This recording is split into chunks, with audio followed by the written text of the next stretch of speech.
You know what? There is a dark secret in Canada, Jay, and it should be. It should be the stuff of a huge inquiry.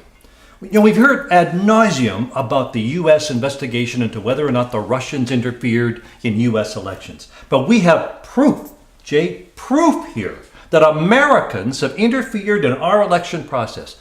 Americans. That's right.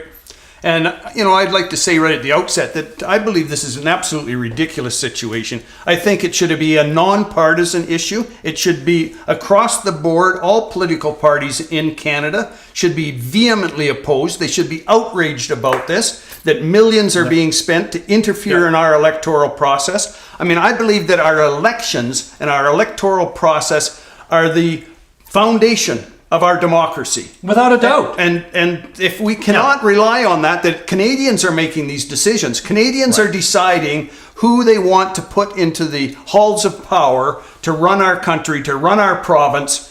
And now we know, as you say, there's the proof is overabundant that the Americans are involved in trying to skew our election results. No, nobody's saying that they're stuffing ballot boxes or, you know, marking ballots themselves. But what we have is, and Vivian Krause of British Columbia has documented this, she's dedicating her life to going through U.S. tax records to follow the money. That's right. And she's followed the money, hundreds of millions of it, going through foundations in the United States. Maybe some names you've heard of, some you haven't. Rockefeller Foundation, the Packard family, the Hewlett Foundation, but others. The Wilberforce Foundation. What the heck is that? The Ends Well Foundation. Tricky name. There's all kinds of these interesting, obscure, very well-financed foundations that are putting money into.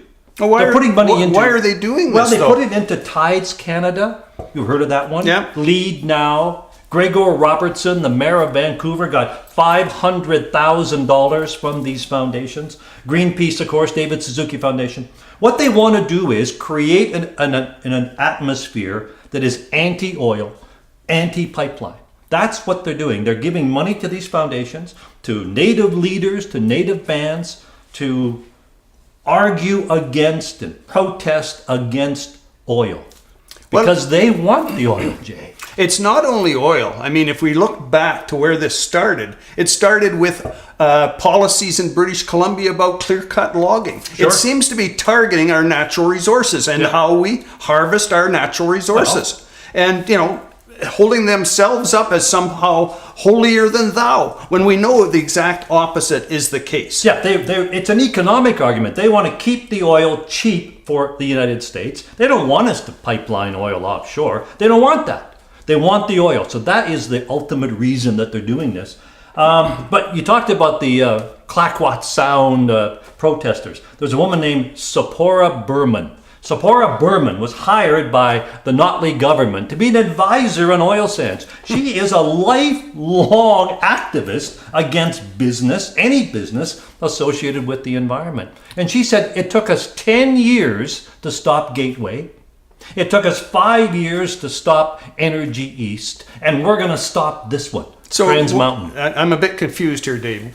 Why would the taxpayers of Alberta be paying someone like this that is so clearly opposed to the very foundation of our economy here in Alberta, and I would argue even to some extent the foundation of the economy for Canada? So why would the Notley government hire a person like that? Well, it seems to me the Notley government is against oil too. Yeah. Despite what they say about pipelines, Jay, they're no friend of oil. So I mentioned one other group quickly before we have to go. I know our time goes by so quickly, Jay. There's a group called Lead Now. Lead Now is an American-based organization. It's an activist group that tries to directly interfere in the campaign of anybody not conservative. So they tried actively to stop Harper from getting elected. They worked very hard against Doug Ford to get him elected. They tried to stop that. It didn't work, but they interfered directly in the process. There should be a law against it. There isn't. There should be, Jay. Well, next time you're in government, have a look at that. Well, 17 years wasn't enough. Next time we have a new government, we better get there and ban all foreign funding in our electoral process. Very well put. Exactly right. Jay, our time is up again. Thanks everybody for watching. Appreciate your time with us. Don't forget, you can follow us on YouTube. See you next time. And subscribe.